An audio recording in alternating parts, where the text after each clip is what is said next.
ஹரே கிருஷ்ணா. ஓம் நமோ பகவத்தே வாசுதேவாய. ஹரே கிருஷ்ணா. ஸ்ரீமத் பாகவதம் ஸ்கந்தம் 10 அத்தியாயம் 3 பகவான் ஸ்ரீகிருஷ்ணரின் பிறப்பு என்னும் தலைப்பில் பதம் 44.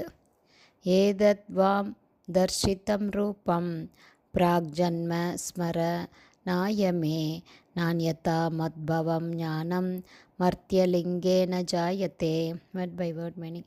ஏதத் இந்த விஷ்ணு ரூபம், வாம் உங்கள் இருவருக்கும், தர்ஷிதம் காட்டப்பட்டது, ரூபம் 4 கரங்கள் கொண்ட எனது பரமபுருஷ ரூபம், பிராக்ஜன்ம எனது முந்திய தோற்றங்களின், ஸ்மரணாய உங்களுக்கு நினைவுபடுத்தவே, மே எனது நான் இல்லை, அந்யதா இல்லையெனில் மத்பவம் விஷ்ணுவின் தோற்றம், ஞானம் இந்த உன்னத அறிவு, மர்த்திய லிங்கேன ஒரு மனித குழந்தையைப் போல பிறப்பதால், ஜாயதே எழுகின்றது. டிரான்ஸ்லேஷன். என்னுடைய முற்பிறப்புகளை உங்களுக்கு ஞாபகப்படுத்துவதற்காகவே இந்த விஷ்ணு ரூபத்தை உங்களுக்கு நான் காட்டினேன். இல்லையென்றால் நான் ஒரு சாதாரண மனித குழந்தையைப் போல தோன்றியிருந்தால் பரமபுருஷரான விஷ்ணு தோன்றியிருப்பதை நீங்கள் நம்பியிருக்க மாட்டீர்கள். பர்பட் பை ஷீல பிரபாத். ஜெய் ஷீல பிரபாத். பரமபுருஷரான பகவான் விஷ்ணு தன் மகனாக தோன்றியுள்ளார் என்பதை தேவகிக்கு ஞாபகப்படுத்த அவசியமில்லை. இதை முன்பே அவள் ஏற்றுக்கொண்டு விட்டாள். எனினும் விஷ்ணுவே தன் மகனாக தோன்றியுள்ளார் என்பதை அக்கம்பக்கத்தார் கேள்விப்பட்டால் அதை யாரும் நம்ப மாட்டார்கள் என்று அவள் கவலைப்பட்டாள். மேலும் பரமபுருஷர் ஒரு சாதாரண குழந்தையாக தோன்றியிருந்தால் பகவான் விஷ்ணு தோன்றியிருப்பதை தேவகி நம்ப மாட்டாள் என்று பகவானும் கவலைப்பட்டார். பக்தர்களுக்கும் பகவானுக்கும் இடையிலுள்ள அன்பு பரிமாற்றங்கள் இத்தகையவை ஆகும்.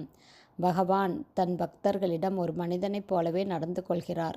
இதனால் பக்தரல்லாதவர்கள் முடிவு செய்வது போல பகவான் மனிதர்களில் ஒன்றானவர் என்று ஆகிவிடாது. அவஜானந்தி மாம் மூடா மானுஷம் தனுமாஸ்ரிதம். அதாவது நான் மனிதனாக தோன்றும்போது மூடர்கள் என்னை அறிந்து கொள்வதில்லை என்று பகவான் பகவத்கீதையில் கூறுகிறார். எத்தகைய சூழ்நிலையிலும் பகவானை பக்தர்கள் தெரிந்து கொள்வார்கள். பக்தனுக்கும் பக்தன் அல்லாதவர்களுக்கும் உள்ள வேறுபாடு இதுதான். பகவான் கூறுகிறார், மன்மனா பவ மத் பக்தோ மத்யாஜி மாம் நமஸ்குரு என்று ஸ்ரீமத் பகவத்கீதையில் கூறுகிறார். அதாவது என்னை பற்றி நினைப்பதிலேயே எப்போதும் உன்னுடைய மனதை ஈடுபடுத்துவாய். என்னுடைய பக்தனாகி எனக்கு வந்தனங்களை செய்து என்னை வழிபாடு செய்வாய் என்பதே மேற்கூறிய பகவத்கீதை ஸ்லோகத்தின் பொருளாகும். ஒரு நபரை பற்றி நினைப்பதாலேயே முக்தி பெற்று பரமபதத்தை ஒருவரால் அடைய முடியும் என்பதை பக்தனல்லாத ஒருவனால் நம்ப முடியாது. ஆனாலும் இது 100க்கு 100 உண்மை. பகவான் கிருஷ்ணர் மனித ரூபத்தில் வருகிறார். உன்னத அன்பு தொண்டின் மூலம் பகவான் ஸ்ரீ கிருஷ்ணரிடம் பற்று கொள்பவர்கள் ஆன்மீக உலகத்திற்கு உயர்த்தப்படுவது நிச்சயம்.